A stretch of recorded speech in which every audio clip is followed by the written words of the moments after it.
Cet après-midi, nous avons des regards croisés, comme nous les avons eus il y a quelques instants, avec Frédéric Thiriez et Christophe Chenu. Et maintenant, nous avons un grand témoin, comme nous l'avions tout à l'heure avec Stéphane Nomis. Nous avons avec nous Jacques Rivoal, qui est président du groupement d'intérêt public chargé d'organiser la Coupe du Monde de rugby 2023 en France. Vous êtes quelqu'un d'assez discret. On vous connaît peu, en fait. Qui êtes-vous, Jacques Rivoal ? Bah écoutez, je suis un peu un ovni, moi, dans ce monde du sport, puisque j'ai 40 ans d'expérience professionnelle derrière moi dans l'automobile. En fait, j'ai vendu des voitures pendant 40 ans, chez Renault d'abord et chez Volkswagen ensuite. Donc j'étais patron de Renault en Allemagne et après patron de Volkswagen en France. Et puis j'ai quand même une petite passion pour le rugby. J'ai joué au rugby à un petit niveau. Je suis toujours éducateur dans un petit club de rugby où je transmets ma passion du rugby à des jeunes enfants de 6 ans et 7 ans. À quel moment vous trouvez le temps d'aller éduquer des enfants avec tout le travail que vous avez ? Voilà, c'est vrai que je dois vous avouer que là, ces derniers temps, un peu moins. Et voilà, maintenant, mais je vais reprendre après le 28 octobre. J'espère bien reprendre ça. Donc voilà, donc j'ai une passion pour le rugby qui m'a amené à être appelé en fait au conseil d'administration du GIP, qui était le comité d'organisation, la structure juridique du comité d'organisation. Et puis de fil en aiguille, j'ai été élu président. J'avais été appelé comme personnalité dite qualifiée au titre du monde de l'entreprise et ensuite élu président, un poste un peu statutaire. Et puis les problèmes de gouvernance qui ont été un peu mentionnés tout à l'heure par Geoffroy Roux de Bézieux m'ont amené, c'est toujours le cas, les présidents ça ne sert pas à grand chose. Enfin je ne parle pas de la vie politique, je parle de la vie des entreprises. Les présidents ça ne sert pas à grand chose quand tout va bien, mais quand ça va mal on se souvient qu'il y a un président. Et donc là j'ai été amené depuis un an à mettre un peu les mains dans le cambouis et à devenir effectivement un président plus opérationnel sur la préparation de cette Coupe du Monde. Quand nous sommes appelés il y a quelques jours de cela, moi j'ai bien aimé une expression que vous avez utilisée, c'est-à-dire que vous m'avez dit que vous êtes à la tête d'une entreprise, c'est le GIP, c'est une entreprise qui va créer du lien et qui va créer... En fait, c'est une machine à créer du bonheur. C'est ce que vous allez faire pendant quelques mois, c'est ça ?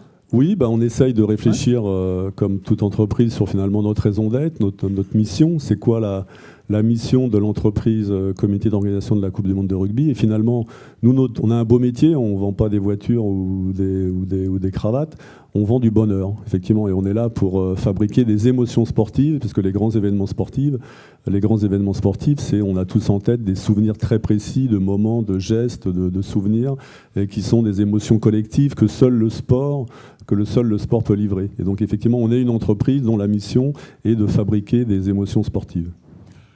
Est-ce que le GIP est apaisé aujourd'hui ? Oui, alors c'est vrai que ça a été dit, on a eu des moments un peu compliqués en termes de gouvernance. Moi, ce qui m'intéresse aujourd'hui, modestement, dans ce témoignage, parce que je suis très, très opérationnel, on est vraiment la tête dans le guidon, puisque l'événement, c'est dans 100 jours, un petit peu moins de 100 jours maintenant. Donc c'est de livrer quelques réflexions ou peut-être quelques pistes. Peut-être que je pense que Madame Buffet, ça pourrait peut-être lui être utile dans le cadre de sa formidable commission qu'elle préside, en particulier sur le management. Parce que moi, j'essaie de comparer le management d'un grand événement sportif avec le management d'une entreprise. Et il y a des choses très particulières, encore une fois. Un comité d'organisation d'un grand événement sportif, c'est une entreprise avec un PNL, on a des dépenses, on a des recettes, on a du personnel, mais avec des particularités très très spécifiques. Alors juste préciser que donc Madame Buffet, que nous retrouvons ici quelques instants, est la présidente de la commission d'éthique qui a été installée donc par le ministère des Sports. Voilà. Et vous trouvez que vous pouvez peut-être lui apporter des solutions, c'est ça, que ça n'a pas valeur d'exemple ? Peut-être pas des solutions, mais en tout cas peut-être modestement des contributions sur le management. Parce que dans l'entreprise, on travaille beaucoup sur ce qu'on appelle la marque employeur, comment rendre la marque de l'entreprise attractive, comment accompagner le développement personnel de nos collaborateurs, comment les former, comment préparer leur étape d'après.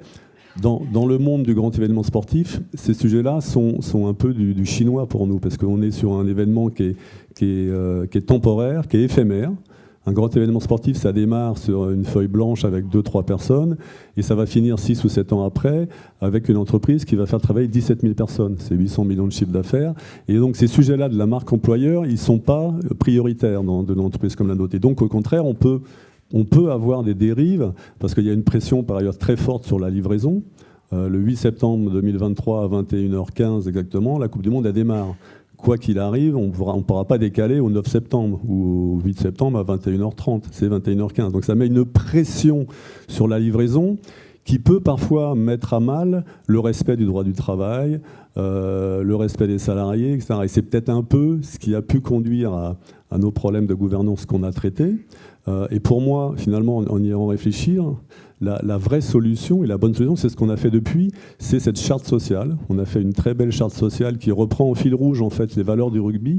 Et comment peut-on traduire ces valeurs du rugby qui sont le respect, le collectif, l'engagement, la transmission. Voilà, comment on peut illustrer ça par finalement la manière de travailler avec ses collaborateurs en les respectant, en les valorisant, etc.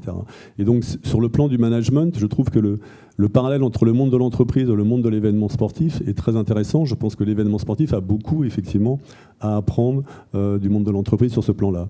Vous voulez dire qu'effectivement, le temps contracté de l'organisation d'un événement sur quelques mois, moi j'ai le souvenir d'avoir travaillé sur les championnats du monde d'athlétisme 2003, où on a eu 6 mois très intenses, fait que les gens qui sont à la tête de cette entreprise, justement, font fi de l'humain et sont un peu dans des considérations qu'ils vont vraiment presser pour parvenir à la fameuse livraison. Oui, il peut y avoir effectivement des dérives, et c'est là où effectivement il faut des régulateurs, des contre-pouvoirs. Un autre sujet, c'est sur les sujets de probité. Et là, c'est aussi modestement une réflexion, mais moi, ce qui me frappe, c'est que par rapport à l'entreprise, dans l'entreprise, il n'y a par définition que des professionnels, des salariés de l'entreprise. Le monde du sport, il vit fondamentalement de bénévoles. Et encore une fois, moi qui suis éducateur, donc bénévole dans un petit club, je sais ce que c'est. Le bénévole, c'est la personne qui consacre son temps pour le samedi après-midi, le dimanche matin, aller avec des enfants sur un terrain, gérer la relation avec les parents, les mères de famille, les pères de famille qui vous engueulent parce qu'ils n'ont pas reçu la convocation au bon moment. Voilà, donc c'est des bénévoles qui sont dévoués, corps et âme, à leur passion. Mais qui dit bénévole dit, bien sûr, pas toujours compétences, expérience, professionnalisme, formation, qui sont des choses qu'on connaît dans le monde de l'entreprise. Et le monde du rugby en particulier, c'est un monde dans lequel le professionnalisme est arrivé assez récemment. Le professionnalisme dans le rugby, c'est 95. Et avant, la culture du monde du rugby, c'était plutôt des mécènes, c'était plutôt une forme de solidarité. Moi, j'ai connu ce monde-là il y a 30 ou 40 ans, où c'était le maire qui trouvait un boulot aux joueurs de rugby, c'était le sponsor qui trouvait un boulot aux joueurs de rugby. Voilà, c'était cette forme de solidarité, de mécénat, qui aujourd'hui, dans le monde dans lequel on vit, rentre parfois un peu en conflit avec les sujets de probité, d'intégrité, de conflit d'intérêts, de délit de favoritisme, voilà. Tous ces sujets-là, et donc qui amènent à vraiment réfléchir sur ces sujets-là. Par exemple, un autre sujet pour moi qui interpelle, c'est le salariat des dirigeants. En tant que président d'un groupement d'intérêt public, je suis bénévole. Moi, je fais ça bénévolement. Le président de la Fédération française de rugby, il est bénévole. Bon, c'est des sujets qui interpellent. Est-ce que c'est pertinent qu'on ne rémunère pas des niveaux de responsabilité qui sont ceux-là. Est-ce que vous liez les deux questions, la probité et peut-être le bénévolat ou le manque de rémunération? Est-ce que vous liez les deux sujets? Oui, voilà, c'est des réflexions. Comment maintenir cet engagement des bénévoles qui est nécessaire au fait que le sport fonctionne, avec néanmoins une nécessité de professionnaliser, de compétences, de formation. Moi, je suis frappé de voir qu'il n'y a pas beaucoup de formation dans le monde du sport, contrairement à l'entreprise. On accompagne nos gens, on les forme énormément, et je pense qu'on aurait tout à gagner à accompagner beaucoup en formant nos bénévoles. Même les bénévoles, les former? Oui, bien sûr. Ouais. Ouais. C'est pas facile, mais il faut réfléchir à ça. Alors, les éducateurs sont formés. Dans le rugby, il y a des formations d'entraîneurs, d'éducateurs, des diplômes, etc. Donc là, des choses. Mais sur les métiers administratifs, ça me semble quand même aujourd'hui très, très perfectible encore. Vous savez, nous sommes dans un monde notamment dans le sport, qui cultive une certaine nostalgie. Ce que vous réclamez quand même, c'est-à-dire de sortir de ce système-là que nous connaissons aujourd'hui pour rémunérer peut-être les responsables, pour plus marquer leurs responsabilités, ce que vous voulez, c'est-à-dire rémunérer les gens pour plus marquer leurs responsabilités, pour qu'ils soient identifiés, pour qu'ils soient responsables tout simplement et qu'ils soient comptables. Peut-être, c'est un sujet. Il y a un autre sujet, moi, qui m'interpelle, c'est plus les sujets de gouvernance au sens large. C'est quand même la responsabilité des patrons. Et là, moi, j'ai quelques réflexions. C'est par exemple, effectivement, le recrutement des dirigeants de grands événements sportifs. C'est un process qui est nullement formalisé. Si je compare à ce qu'on connaît dans le monde de l'entreprise, quand on recrute un patron de grosse entreprise, on a un comité des nominations, on fait appel à un chasseur de tête, on reçoit plusieurs personnes, on analyse l'historique, le passé des gens, leurs dossiers. Voilà, c'est un process très formalisé. Dans le monde du sport, dans le monde du grand événement sportif, c'est assez complètement informel et ça peut amener à, malheureusement, et c'est aussi un peu ce qu'on a vécu, ça peut amener à des dérives. Donc là aussi, sur ces sujets-là, on aurait intérêt à s'inspirer d'un certain nombre du process dans l'entreprise. Et moi j'ai été frappé dans mon expérience professionnelle par nos amis allemands. Alors les Allemands, on est entre nous, mais le monde de l'entreprise allemand, il a plein de défauts. Mais moi, j'ai passé 10 ans en Allemagne, en gros, et 10 ans en France, dans une entreprise allemande. Donc la moitié de ma carrière, je l'ai pratiquée dans le monde germanique. Et ce qui me frappe dans la culture germanique, c'est ce principe du consensus, de la collégialité. Et ça, je pense qu'on a tout à gagner. D'ailleurs, après les problèmes de gouvernance qu'on a connus au niveau du comité d'organisation de la Coupe du Monde de rugby, moi j'ai proposé, c'est ce qu'on a mis en place maintenant depuis 1 an, j'ai proposé d'avoir une gouvernance collégiale. Maintenant on pilote le projet à 3. Moi je suis président, opérationnel, donc à plein temps, plus qu'à plein temps. J'ai un directeur général exécutif et une directrice générale adjointe. Et en fait, on se partage la responsabilité de pilotage du projet à 3, en se répartissant les pouvoirs. Moi je suis plutôt sur les sujets de communication. Peut-être une question aussi que vous posiez, pourquoi finalement ça se passe pas trop mal, c'est parce que je suis à plein temps sur ce sujet-là, donc c'est un vrai métier.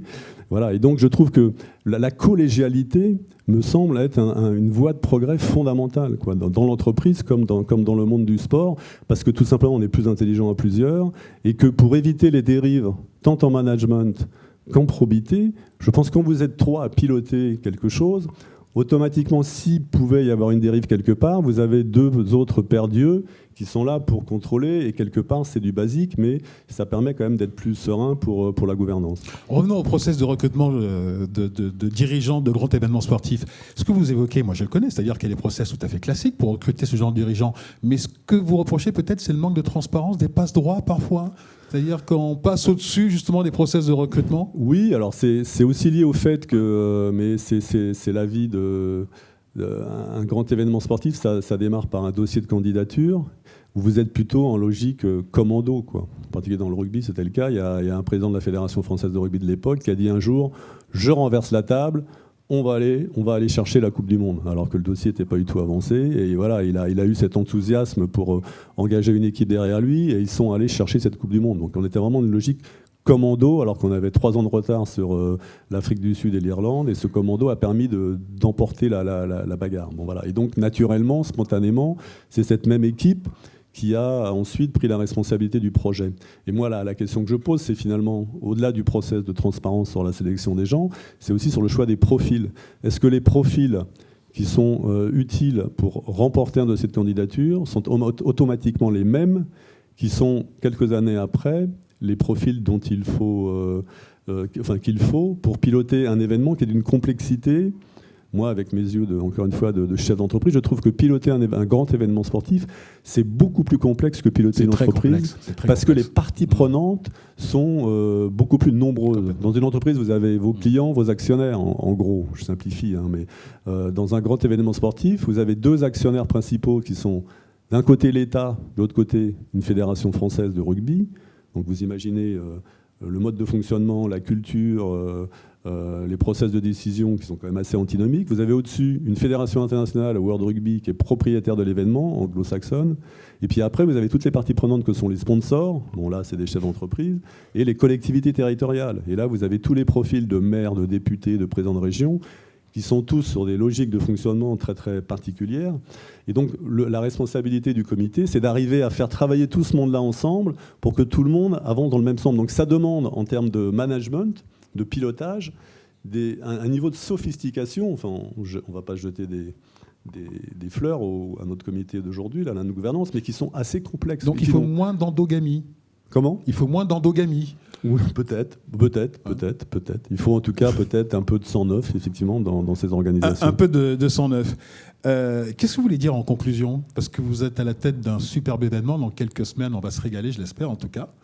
Avant que vous répondiez à la question de Frédéric et de Christophe, qu'est-ce que vous voulez dire en conclusion de notre échange ? Non, je n'ai même pas eu le temps de vous en parler, mais avant tout, on a parlé de choses un petit peu ingrates, mais avant tout, nous, là, ce que je voudrais vous dire, c'est que je vous invite à venir nous rejoindre pour participer à cette grande fête populaire, parce qu'une Coupe du Monde de rugby, ça va être une énorme fête populaire autour des valeurs du rugby, qui sont des valeurs positives. Le rugby, c'est du lien social. Le rugby, c'est la fraternité, c'est des rencontres entre des gens. Et dans un contexte qu'on connaît tous, d'actualité un peu chargée sur un plan politique intérieur et international, etc., on va vous proposer à partir du 8 septembre une trêve.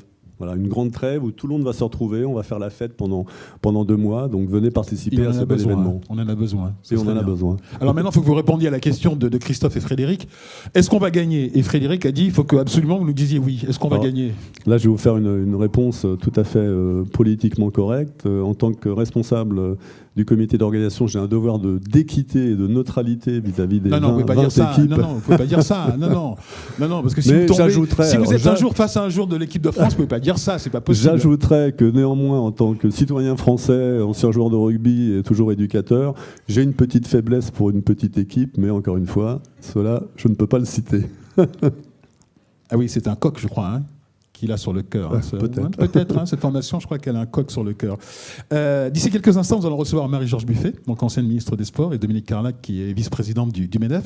Est-ce que vous avez une question, peut-être pour, Non, Madame Buffet, moi je trouve votre mission parfaite. Je trouve que vous avez une feuille de route exceptionnelle. Je trouve qu'il y a un besoin énorme sur les 3 grands thèmes là, de votre mission. Et moi, j'attends vraiment beaucoup... avec beaucoup d'impatience le fruit de vos travaux. Si modestement, on peut vous apporter quelques retours d'expérience, bien volontiers qu'on puisse échanger sur ce sujet. Donc pas de questions en particulier, c'est juste un témoignage. Non, j'espère que vous allez nous dévoiler déjà quelques premières pistes. Peut-être, nous le saurons d'ici quelques instants. Merci Jacques Rivoal, donc, qui est le président du GIP World Rugby 2023, qui se disputera donc en France, une compétition sur 2 mois. C'est 2 mois, une longue compétition, mais on va se régaler. C'est long, C'est long, mais on va se régaler. pour faire la fête. Longue Très bien. fête. Merci à vous.